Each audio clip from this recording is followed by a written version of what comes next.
faithfully delivering value, interpreting great books worldwide. Hello, this is Sally talking books. Today we're exploring the book Growing Together with Your Child is the Best Parenting. In today's society, people increasingly value children's education, hoping kids develop better manners, making them more welcome wherever they go. But we've noticed that while the economy grows and wallets fatten, proper upbringing hasn't kept pace.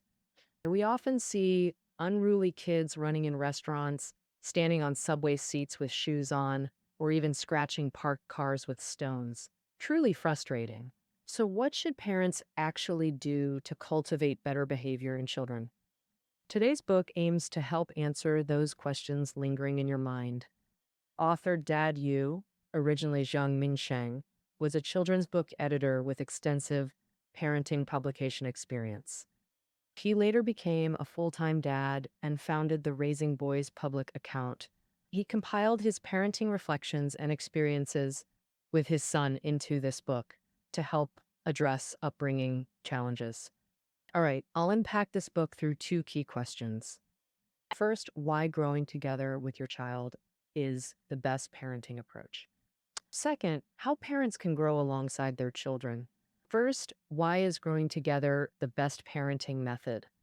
We often hear people say, that child's so well mannered, or that kid has no manners at all. So, what exactly are good manners? The author shares an experience taking his excited 2-year-old on a high speed train where the child's loud play disturbed the passenger. The young man reminded them to lower their voices and respect public spaces. Realizing their disruption, the author immediately apologized and calmed his child with picture books. 2-year-olds don't understand, but parents teaching consideration instead of making excuses, that's key. Not complaining about others' lack of understanding. That's true good manners. What does Human Hong say defines good manners? Good manners mean behaving appropriately among people, making others feel respected and comfortable.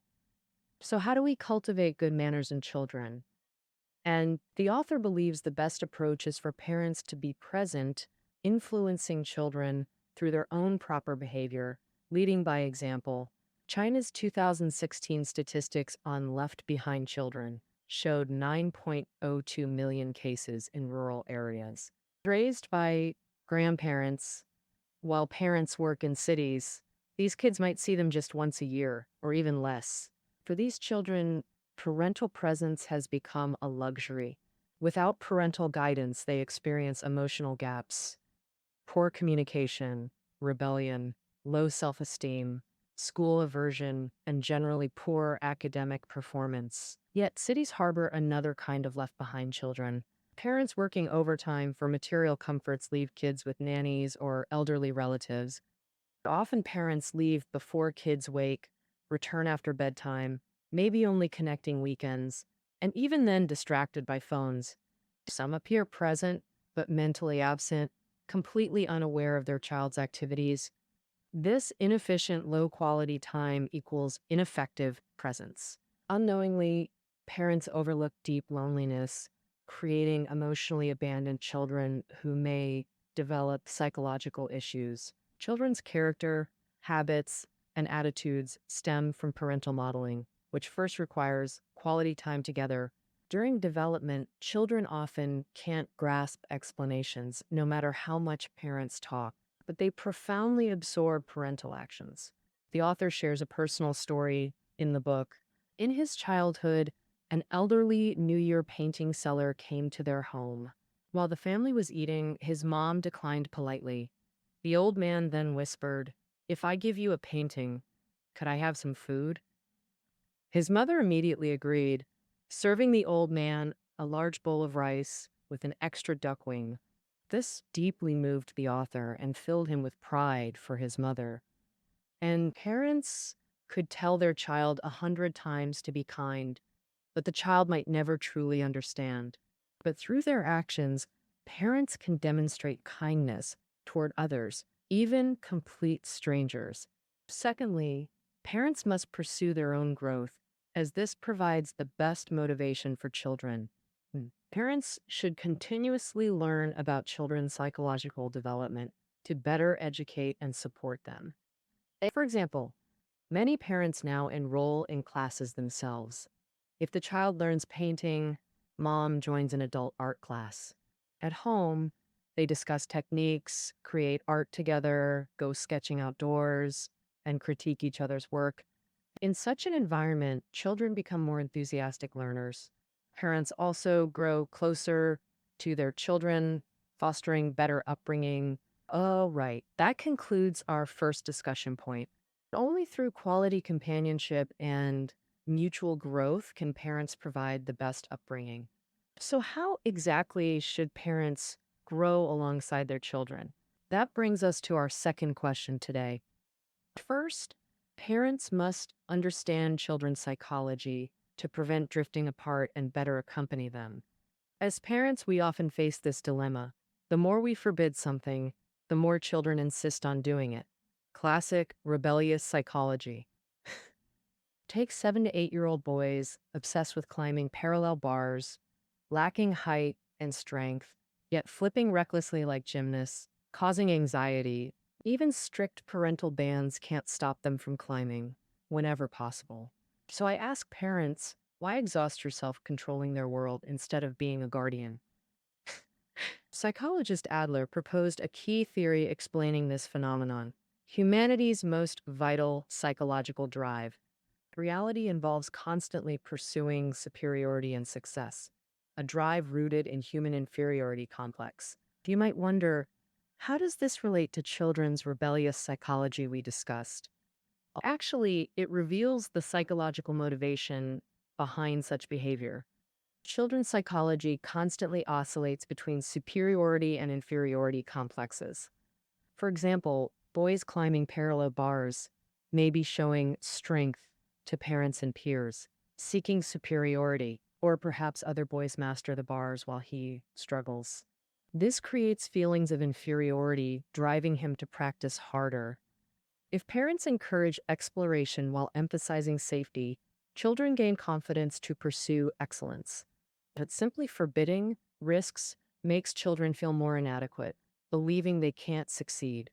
Another example, children spending excessive time on screens worries parents. But understand, in this era, preventing electronic exposure is impossible. Even banning games at home doesn't stop them from playing elsewhere. Therefore, parents should guide rather than prohibit. Guidance means setting rules together, limiting screen time, while parents model compliance. In parenting, focus less on controlling children and more on self-discipline. If you study daily, why worry your child won't work hard? Lack of self-control is another common psychological trait in children. Self-control isn't innate, but develops through environmental influences. The classic psychology experiment illustrates this concept. Researchers placed preschoolers in a room with a marshmallow on a table. If they resisted eating it for 15 minutes, they'd get an extra marshmallow as reward. But ultimately, only 1/3 resisted temptation. Some started eating even while researchers explained the rules. The marshmallow test explains the phenomenon, but not what influences children's self-control. Researchers modified the marshmallow experiment by dividing children into groups A and B. They told children they could either draw with old crayons now or wait for new ones. After a few minutes, Group A's researcher returned with new crayons, while Group B's said none were available. Later, researchers repeated the experiment using stickers instead. After these crayon and sticker trials, they conducted the marshmallow test with both groups. Ultimately, 4 times more Group A children passed the marshmallow test than Group B. This modified experiment shows how adult reliability profoundly impacts children's self-control. Does this remind you of common real-life situations? When children won't eat, parents promise candy after finishing the meal. When resisting bedtime, parents promise amusement park visits. Casual remarks become children's expectations. Yet parents later completely forget these promises. When children ask, parents dismiss them as unreasonable or make more empty promises to stop crying. Parents may not realize broken promises destroy children's capacity for hope. Disappointed children become unwilling to wait and start disregarding rules. Parents must model what they require from children. Otherwise, they forfeit the right to demand it. Now let's discuss children's next psychological trait, procrastination. Simply put, it's dawdling or dragging things out. Ever experienced rushing to work while taking your child to kindergarten? Yet the child slowly packs bags and puts on shoes. Your urgency makes them slower. Why do they dawdle? Children have weak time perception. Parents demand readiness in 10 minutes, but children don't understand how long 10 minutes actually is. So they proceed at their own methodical pace. Dawdling also relates to parents doing too much for them. Despite dawdling, parents ensure they reach school before the bell, so they never experience consequences. They won't proactively fix the bad habit of dawdling. One mother, after nagging and lecturing, failed to stop her child's dawdling, simply let him dawdle all he wanted. The child slowly drinks water, eats breakfast, and searches everywhere for school textbooks. Even though the mother was burning with anxiety inside, she still tried hard to hold back. She told herself that since the child was late, let him face the teacher's criticism once. When the child finally realized he was about to be late, he panicked and begged his mom to call the teacher immediately. At a traffic jam near school, he jumped out and ran. See, parents letting children face consequences helps them manage time better and stop dawdling. Why do children dawdle? Another situation is when children don't want to do something but have to, so they unconsciously start procrastinating. Let's look at an example. Xiaomeng is the slowest eater in kindergarten, often finishing after all the other kids. Xiaoming is still holding her spoon, eating slowly bite by bite. When the kindergarten teacher talked to Xiaomeng's mom, she was shocked because Xiaomeng eats quickly and well at home.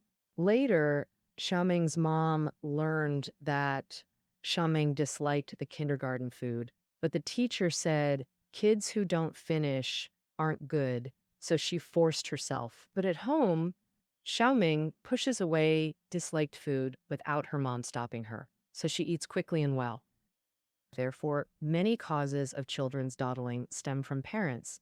So parents should control their emotions, stay calm, avoid rushing kids, and make them feel the importance to speed up themselves.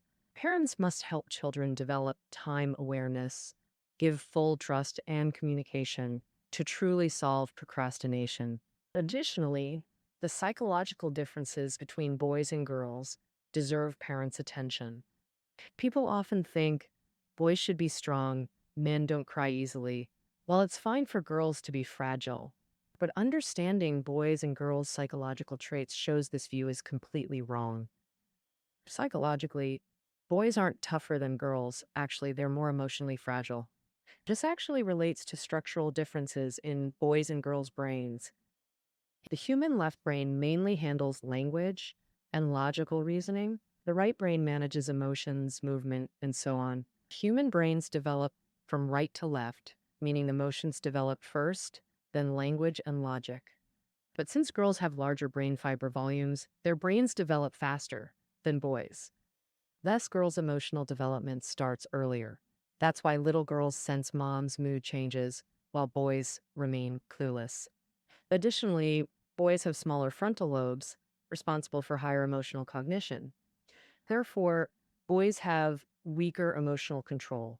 Contrary to common belief about rough parenting for boys, parents should provide more attentive care, helping them understand emotions and build stable bonds. These differences go beyond boys liking cars and girls liking dolls. We must recognize subtle distinctions in their linguistic, motor, and emotional development. For example, when boys learn to speak slower, parents shouldn't panic. When girls cry more, parents should understand them. Most importantly, parents growing with children must provide ample security. Humans need security from birth. Babies require comforting holds from mothers, This affects everyone's existence. Only with security can one experience relaxation, joy, happiness, and other positive emotions. For children, security is like an inner black hole, needing constant parental love to fill. Once filled, they shift focus from internal needs to exploring the world. So, how can we give children sufficient security? The author offers 4 suggestions. First, never let children feel abandoned. Many parents often tell kids, if you keep doing that, I'll abandon you. Some even lock children outside after mistakes, showing through actions, I'm serious, I don't want you. We even see news reports of parents kicking noisy kids out of cars onto highways. If we ranked security damaging behaviors, making children feel abandoned would be the highest level. So never abandon or ignore your child. Even during long separations, make them feel your hearts remain connected. Second suggestion, don't vent your emotions onto children. Many parents unconsciously take frustrations out on kids, then regret it and compensate with treats or toys. But parents don't realize yelling causes immense harm, filling children with terror. Children discover they're blamed not for misbehavior, but merely as parental emotional outlets. Being scapegoated destroys their trust in parental respect and care. Children unilaterally shut their hearts, breaking the stable bond and security vanishes. Thus, parents learning to control negative emotions is crucial for children. Third suggestion, don't argue in front of children. To children, both parents are equally vital. They don't understand arguments, but often blame themselves, thinking they caused the fights. Moreover, parents often involve children during arguments. For example, asking, if we divorce, who would you live with? Misleads them, forcing bias and causing inner conflict. No child wants to lose either parent. Forcing such choices destroys security, leaving them in constant fear of losing mom or dad. So, when parents have conflicts, avoid arguing before children. Loving parents and a warm family atmosphere provide the best nourishment for a child's security. The final point is gently rejecting children's unreasonable requests. Parents often fear that denying requests will make children feel insecure or unloved.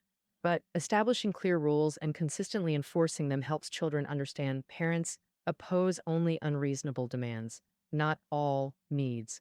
Rejecting unreasonable requests tests parents' ability to set and maintain boundaries. For example, when a child sees a transformer toy in a mall and throws tantrums when refused, or even lies on the floor refusing to move, many parents either cave to pressure or scold angrily.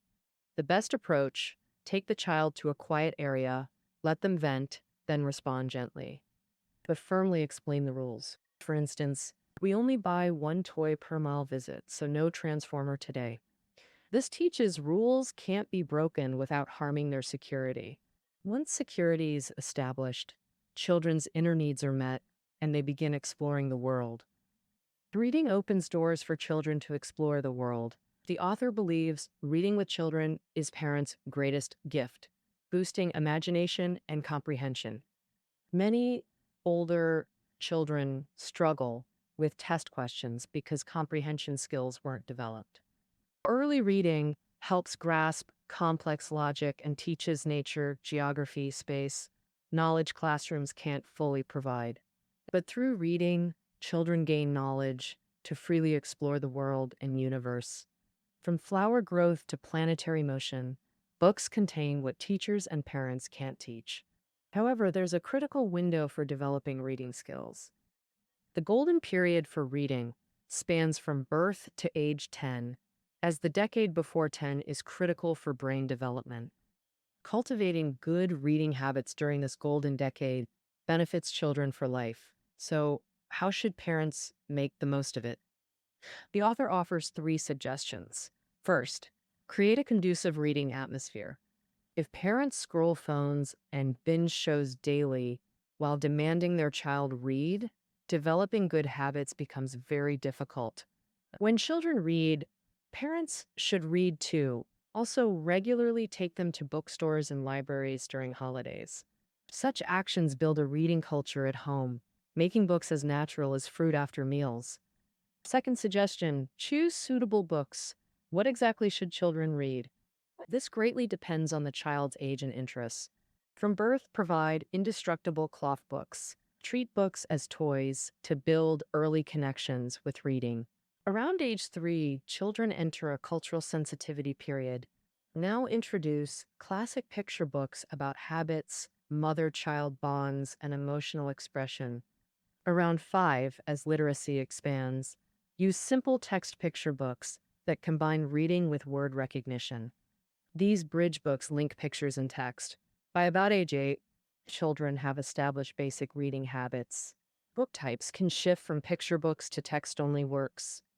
Now introduce simplified classics, science books, and culturally rich materials. Children at this stage absorb information like sponges. Diverse books broaden their horizons. Third suggestion, parents need a well structured reading plan. What makes a plan reasonable?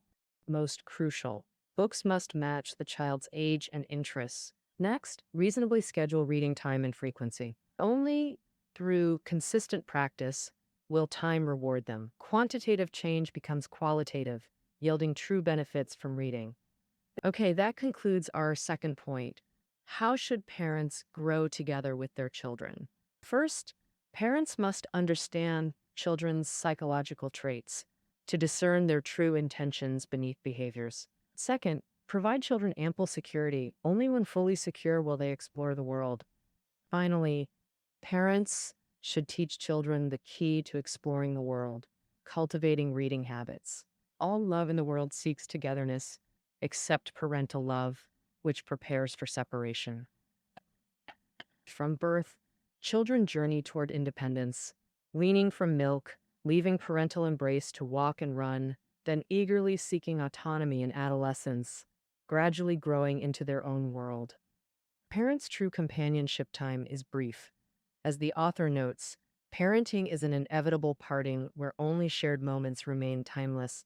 Thus, being present and growing alongside children is the greatest gift parents give themselves and their child. Co growth is the ultimate upbringing. That concludes our book interpretation.